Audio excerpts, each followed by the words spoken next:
Well, everyone, 2023 is unfortunately not 1994. Something OJ Simpson is probably thinking too. Welcome to We're Not Doing a Podcast. Mark Weber here with Jarrett Least. Jarrett, right off the bat, last time we spoke on this podcast, we were saying that the Knicks hope to continue their season.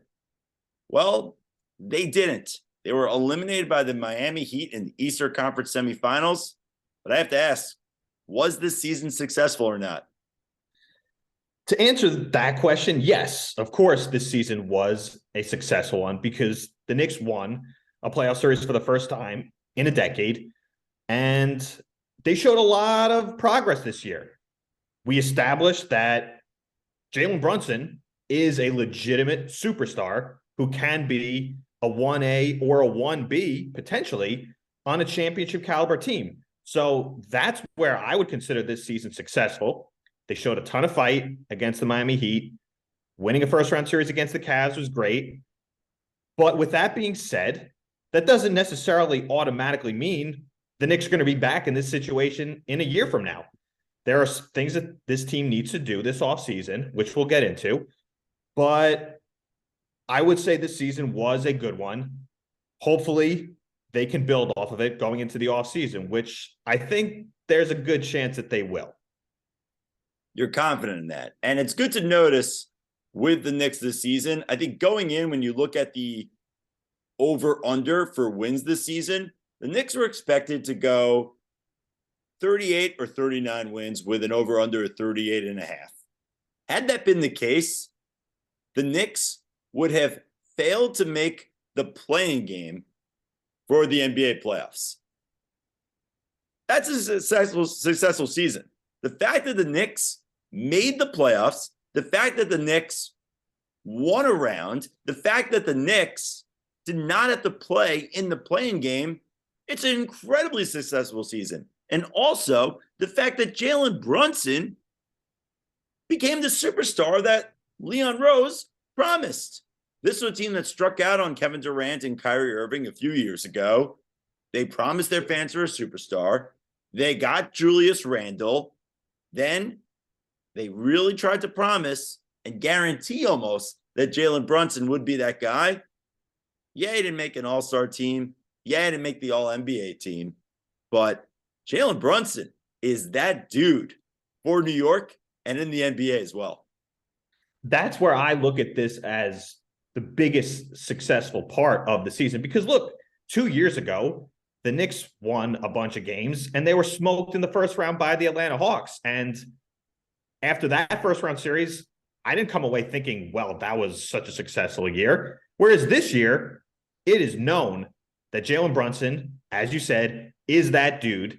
Other guys throughout the league, I think, are probably salivating over the opportunity to potentially come join Jalen Brunson and team up and give the Knicks another co-superstar, because Julius Randle's not that guy.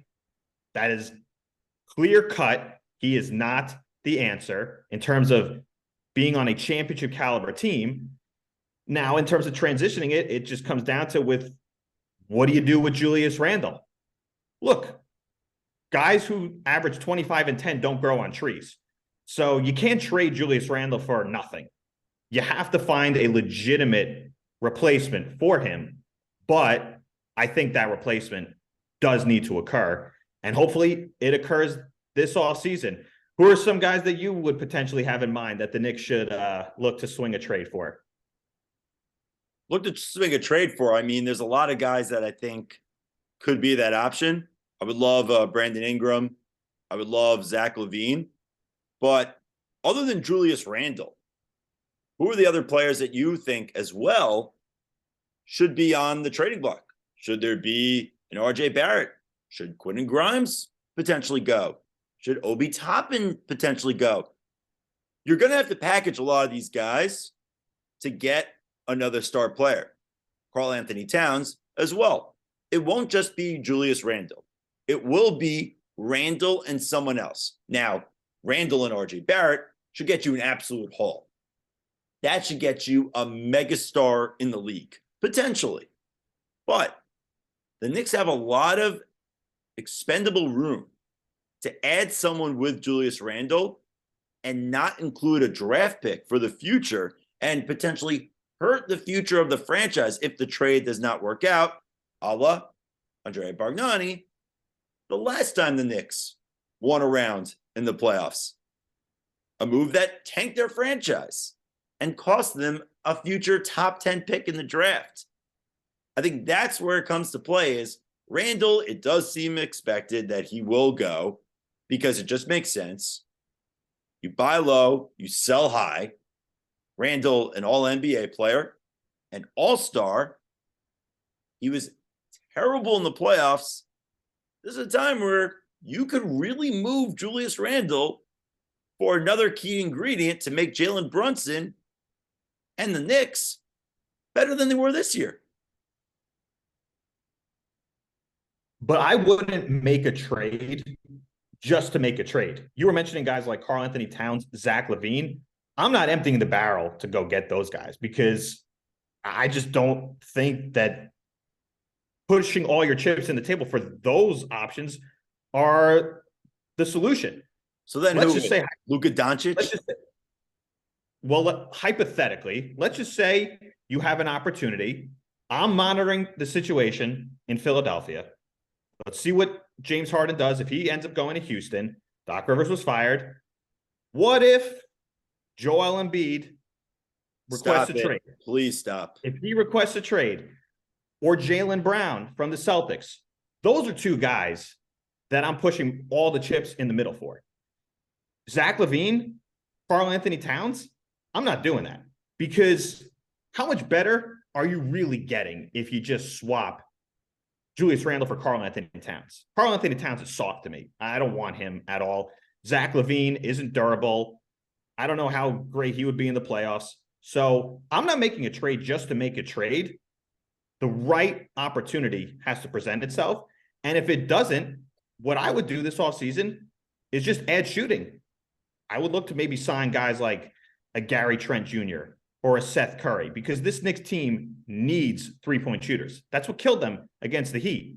So if the right trade for a superstar isn't available, stay the course, sign a couple of good shooters, and then reassess what your options could be at the trade deadline. But I'm not making a trade just to make a trade for trade's sake. You really don't think Karl-Anthony Towns would be an improvement over Julius Randle? Because they've played a similar number of career seasons because Julius Randle only played one game in his rookie season. People do forget because he got hurt in his first ever game. Randle in his career, nearly 19 points per game, 9 rebounds, nearly 4 assists per game on 47% shooting and 34% shooting from 3. Karl-Anthony Towns, on the other hand, 23 points per game, 11 rebounds per game, 3 assists per game. But here's the difference: 53% from the field and 40% from 3. Karl-Anthony Towns, with the right system and with a point guard like Jalen Brunson, it's not, he could be an all-star because Karl-Anthony Towns has consistently been an all-star in his career. He could be a superstar with a point guard like Jalen Brunson. Everything you said is true, but I always say this: the best ability is availability. Karl-Anthony Towns isn't durable, and I also think he's soft. We've seen some playoff games with this guy where he doesn't even look to take any shots.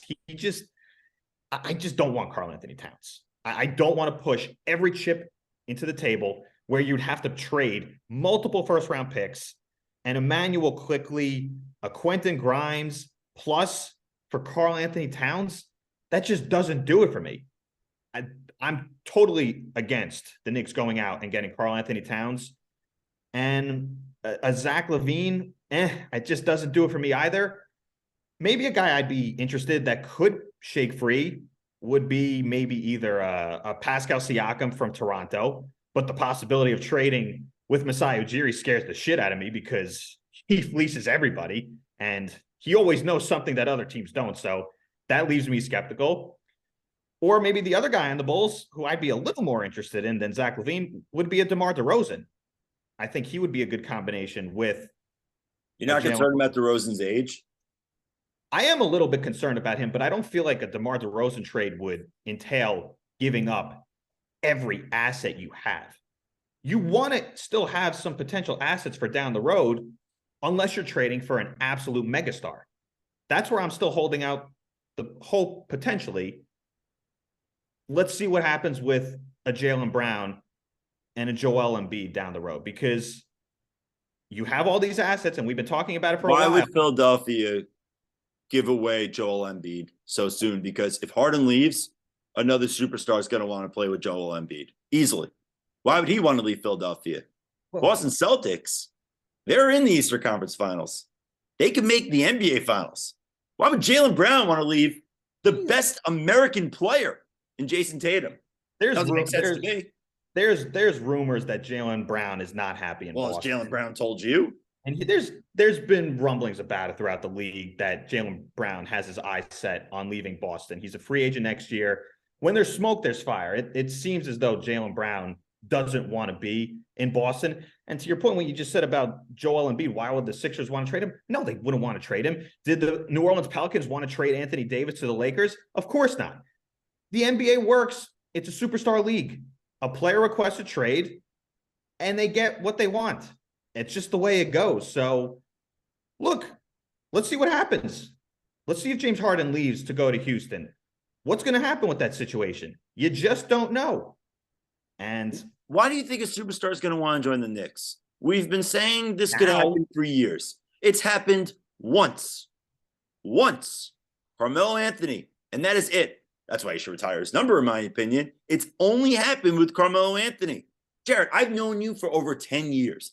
Every single disgruntled superstar, you've said, he could be a Knick. It's New York. He could be a Knick. It's never happened. Why would it happen now? You just answered the question 5 minutes ago. Jalen Brunson. Jalen Brunson is a legitimate co-star that other players would want to play with. And other guys throughout the league are probably looking at it. Look what Brunson did last year with Luka Doncic. Jalen Brunson can either be a 1A or a 1B. He has shown he could play with any sort of player throughout the league. And the fact that the Knicks won a first-round series, they showed a ton of promise this season. There is that hope now that this could occur. The Knicks have the assets to make the trade. And you also mentioned with the Knicks not getting superstars in the past, that was through free agency. The whole Kevin Durant, Kyrie Irving thing a few years ago, that was false hope. The Knicks were just selling everybody on just cap space. They had a terrible team. James in 2010. It's happened. Free agents. Now it's through a trade. The Knicks have the assets to get it done, and they have a selling point of Jalen Brunson and the progress the Knicks made. Look, for example, the 76ers lost in the second round. The Knicks also lost in the second round. Which team do you think is ascending more, the Knicks or the Sixers? It's clearly the Knicks. Well, if the 76ers have Joel Embiid, I would take the 76ers. They've also lost how many times in a row in the second round? They can't get over that hump. Whether it's a coaching change, pairing Embiid with this superstar, Ben Simmons or James Harden, that ship is starting to sail. I think the process in Philadelphia is over. The process is dead, but it could stay alive with Joel Embiid. There's more. And the process died because the 76ers were incredibly inept at drafting. But what I'm trying to say is, in terms of pairing superstar right now, the Knicks are more hopeful for the future than the Sixers. And that's why I think if James Harden leaves to go to Houston, I see Joel Embiid potentially requesting a trade. And let's not forget who Joel Embiid's former agent was. Current Knicks president, Leon Rose. So they have that connection. I'm keeping my eye on that situation as the summer evolves.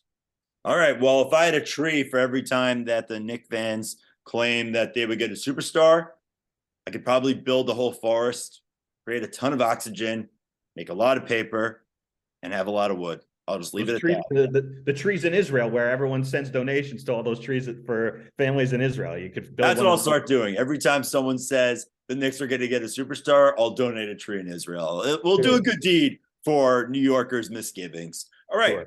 From one team that has a lot of hope based on this season's outcome to a team that Jared has seemingly lost hope for, except for in recent hours.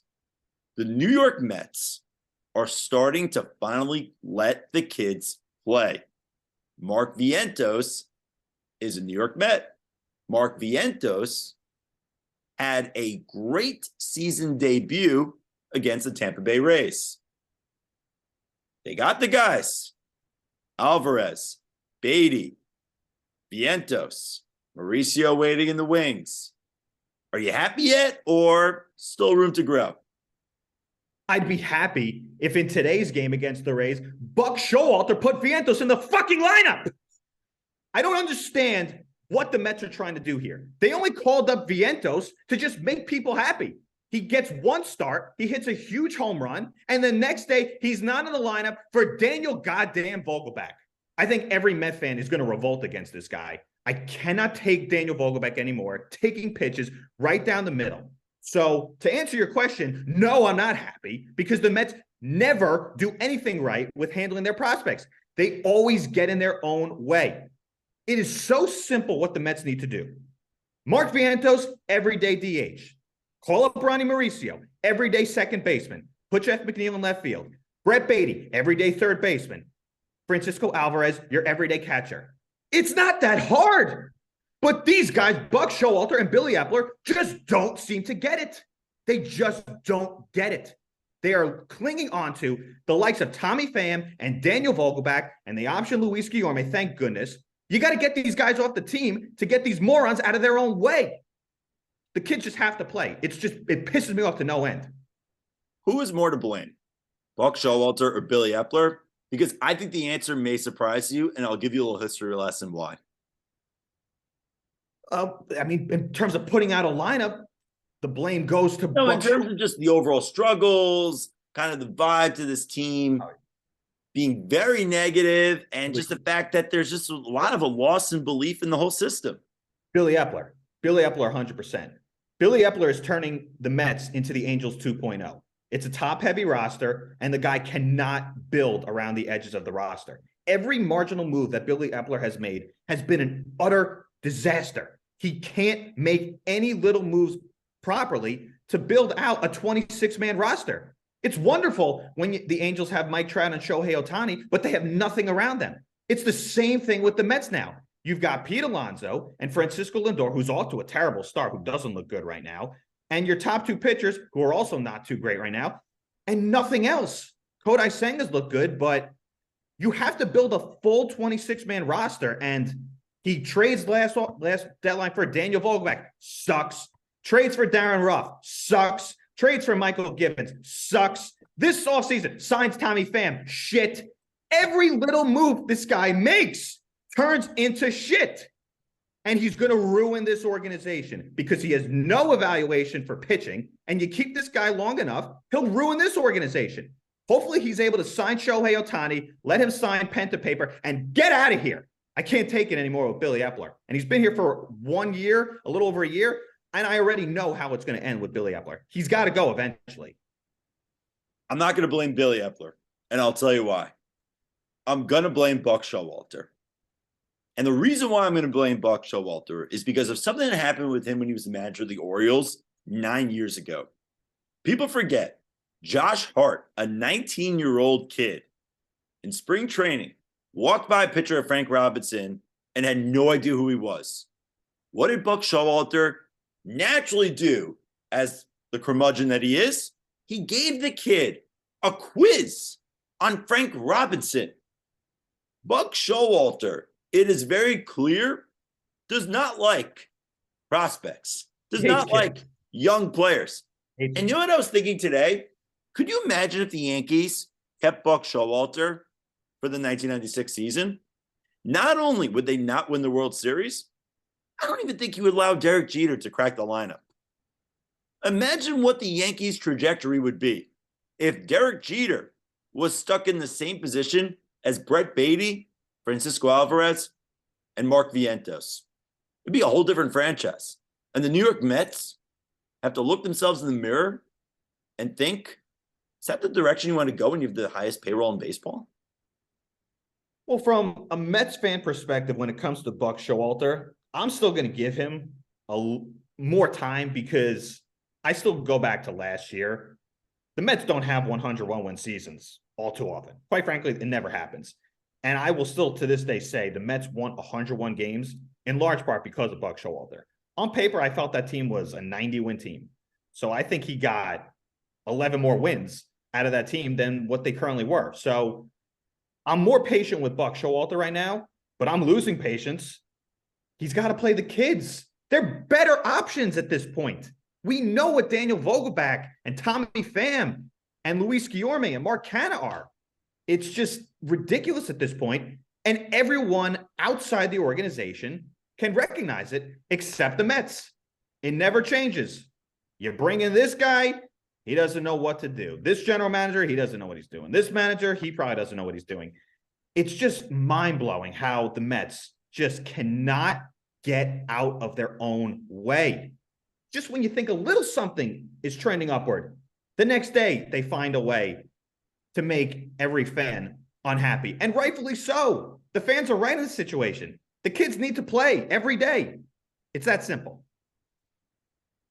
From one team that is making fans incredibly frustrated like Jarrett to a player that is making New Yorkers really excited and giving them a lot of hope, that's not Jalen Brunson or Aaron Rodgers.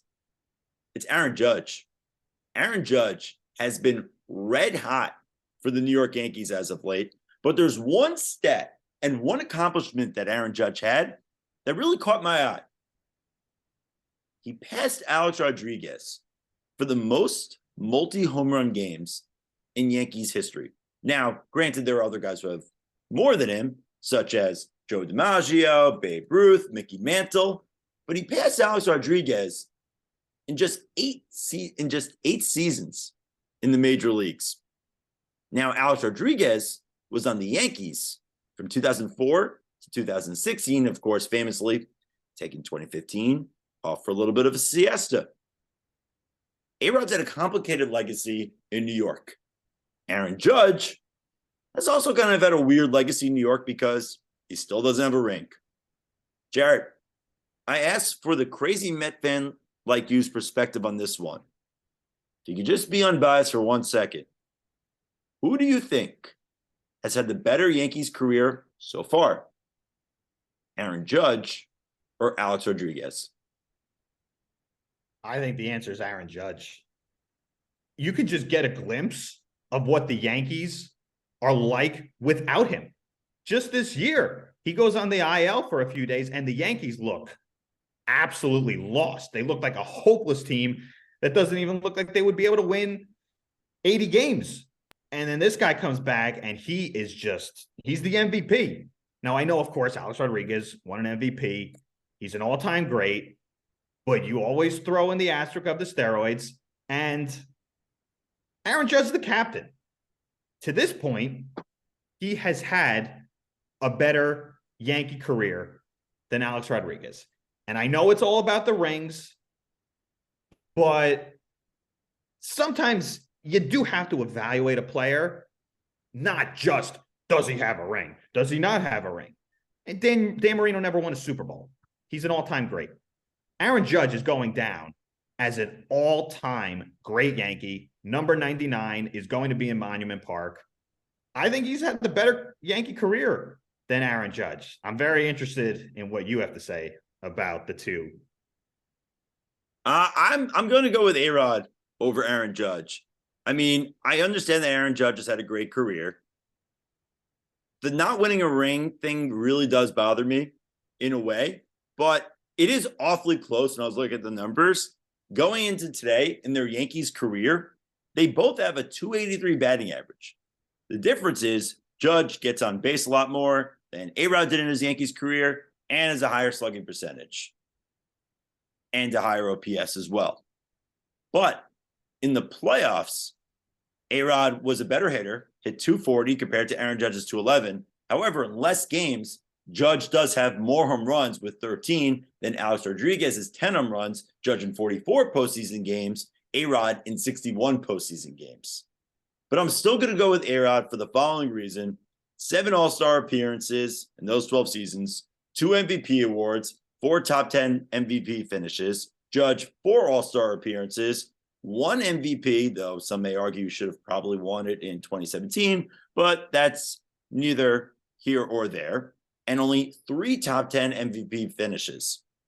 Aaron Judge has had a great career. Aaron Judge may very well be the better Yankee all time than Alex Rodriguez. But even without the ring, I think ARod's career with the Yankees was very special, and no one does talk about it. And I think right now, ARod does have a better Yankees career than Aaron Judge. But I do think that both of their numbers should be retired at Monument Park. And Aaron Judge is probably going to go in as one of the all-time greats. Don Mattingly is still one of the all-time Yankee greats, and he never won a ring. He actually retired, and then the Yankees won the World Series the following season, which is brutal to think about. But Judge is a phenomenal player. ARod, still going to have to take ARod, though. It's controversial, but still have to take ARod. Do you actually ever think number 13 is getting retired in Monument Park? Do you actually see that occurring? I really think it should. Good. He was a phenomenal player. He killed the Red Sox. It won't happen for a very, very long time. Like, we're talking ARod maybe have to walk out in the Bronx with like a walker, like that long. But I do think it will happen sometime, because even though Derek Jeter was the captain, ARod was the better player. Everyone knows that. He was the better player, and it feels weird for someone else to be wearing the number 13 for the New York Yankees. Alex Rodriguez is one of the best Yankees of all time, but it is interesting. I think it's an interesting debate. It's interesting to pair the two of them up because they both have complicated legacies for the Yankees. Right now, ARod, but I won't be surprised if it's Aaron Judge, but it's still ARod in my opinion. ARod's one of the 15 most talented baseball players to ever live, in my opinion. So it's a different conversation to have, who's better? Alex Rodriguez is a better baseball player all time than Aaron Judge, but I just think Aaron Judge is going to be remembered so much more as an all-time great Yankee. Homegrown, came up through their farm system. ARod helped them win the last World Series they may ever win, thanks to the Steinbrenners. But, I also think it does add to his legacy a little bit that he almost went to the San Francisco Giants this offseason, his hometown team, and he said, no, I'm staying to finish out what I started with the New York Yankees, and he decided he wants to be a Yankee for life. So I think Aaron Judge will be remembered as the greater Yankee, but Alex Rodriguez is the better baseball player. I don't think there's really a debate when it comes to that. I think there is. I mean, Judge is a really, really talented fielder. Also has a higher OPS and is just really dominated. I mean, ARod never had a 60 home run season like Aaron Judge did. So it is close. The slight edge goes to ARod, though. Slight edge goes to ARod, but it's slight. And you're talking about, yes, one of the most talented players of all time. Moving on to another Yankee great. Little kind of a different direction on this one. Derek Jeter announced today on Twitter that he will never join TikTok. Keep in mind, Jeter joined Twitter just last year and Instagram as well a year ago. Should Derek Jeter join TikTok? Is he missing out, Jared? Derek Jeter's not missing out on anything in life. I mean, he's married to Hannah Davis. He's got now 4 beautiful kids. He doesn't need TikTok. So, but will he join TikTok? Of course he'll join TikTok. I just joined TikTok a few months ago, and now I'm hooked on it. So my life is ruined from TikTok. So Derek Jeter's probably going to join it. And the reason why I say he will is because look at Derek Jeter's playing career. He was so guarded. He was so private. Didn't let media access to anything that he was doing. And now look at him. He's a part of the media. He's doing interviews on Barstool Sports. He's going to be working for Fox Sports. Everybody can change over time. So I think eventually Derek Jeter will be another victim to join the talk. Yeah, I think Derek Jeter's eventually going to join TikTok. It was funny when he first joined, it was obvious that he was doing it, just for promoting his new ESPN 30 for 30. He was doing it to promote his new athletic gear, but eventually he will be on the talk. I think It's fun. The talk does numbies. That's what they say. All right, moving on. Victor Wembanyama is likely going to be a San Antonio Spur, as the Spurs won the NBA draft lottery earlier this week. They've now had the Spurs, David Robinson, Tim Duncan, and likely Victor Wembanyama, another generational big. Jarrett, what would you do for your team or for the Knicks to ever get a player like Victor Wembanyama? Which body part would you sacrifice? Well, Wembanyama's an interest. Look, he's a generational talent, but a guy like that at that size, do you think he's going to be able to stay healthy for a 15-year NBA career? I mean, because Chet Holmgren was incredible at Gonzaga, probably the best prospect in last year's draft. And then what? He was running and fell down and was out for the season? It's just a guy like that. I just don't know how he's going to be able to stay durable in the NBA. He's an electrifying talent. A guy his size has the handles like a point guard. He could shoot from anywhere on the court. So you wouldn't give up a pinky for someone as talented as him? No. A few years. It shows how much of an idiot I am when it comes to evaluating talent. When the Knicks were in the potential Zion sweepstakes, I would have given my whole body. And Zion is still an incredibly talented player. He just also can't stay healthy, and maybe doesn't want to stay healthy. We don't know what the situation is there. That's a whole bizarre thing that's going on with Zion. But look, Victor Wembanyama, I am kind of glad he's going to San Antonio. I don't want to see him in Detroit or Charlotte because he'd be ruined. Whereas, Greg Popovich, he'll at least get him to, when he plays, hopefully stays on the court for a long NBA career, he'll become a great player. And this will now enable Greg Popovich to be the coach of the San Antonio Spurs until he's 6 feet under. He's never going to retire now. Yeah, Popovich he's not going anywhere. The NBA, the Spurs are just synonymous with Greg Popovich. All right, last but not least, our favorite topic, with it or not with it. Dare I do this, Jarrett? Dare I do this? Syracuse basketball under Adrian Autry. Once again, Naheem McLeod and Kyle Cuff Jr. Transfer City. No longer the Salt City. Syracuse basketball. With it or not with it? I'm saying with it, and I have no idea if any of these guys are good. So the fact that Syracuse and Adrian Autry is actually able to get talent on this roster that it does not entail the children of Jim Boeheim is a blessing. We're all blessed because there's no more Boeheim children playing for Syracuse basketball. It's actual basketball players. As Kansas transfer, they're with it. Bonus question. Adrian Autry tells you, Jarrett, you could take a transfer prospect out for a night in Syracuse. You have 3 places to go. Where do you take them that night? 3 places? 3 places in an evening at Syracuse. I mean, Lucy's is number 1 off the top. What's the name of it now? We're far. Orange Crate and Barrel, baby. Orange Crate and Barrel. I think that's what it's called. I know it's called Orange Crate, but everyone calls it Lucy's. It's Lucy's. You take him to Lucy's because he'll have the time of his life there. And you probably go to DJ's. It's always a fun night there. And where's the third one? I mean, of course, fraternity. I'm going to go a wild card for this one, but just say a third one for our sake. I mean, I gave the. Doesn't have to be a bar. Could just be anywhere. I mean, it could always be a fun frat party, any fraternity house, anywhere on campus, any one of those options. That would be number 3. So DJ's, Lucy's, and a fun fraternity party, costume themed at Syracuse. What are your 3? My 3, pregame on Comstock or Castle Court. Oh, yes, yeah. With a bunch of sorority girls. Then you move on to Lucy's. You start at the top floor, then you go to the bottom floor. Actually, no, it's all one floor now. So you go from the front to the back. Then you finish the night at DJ's. Then you go home.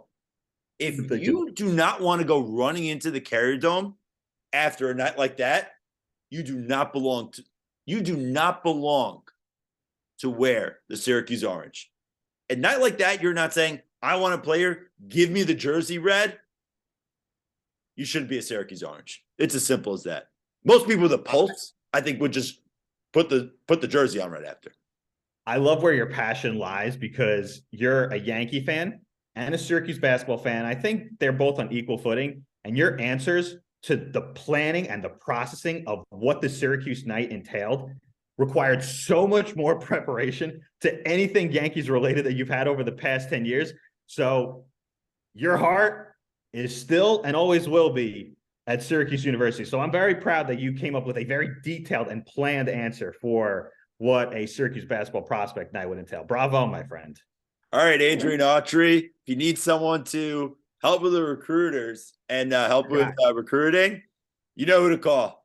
Mark Webber. I don't know about him, but Jared could consult. You know what? Jared can come with and enjoy and be a hype. Oh, yeah. I'll plan and Jared will be the hype man. Just like a normal night out when Jared and I go out. I plan, Jared's the hype man. For Jared Least, I am Mark Webber. We're not doing a podcast. We just did another episode. It is unfortunately 2023, not 1994. Shout out OJ Simpson. Shout out White Bronco. Shout out New York Knicks. It is looking up for New York sports. Good night, everyone.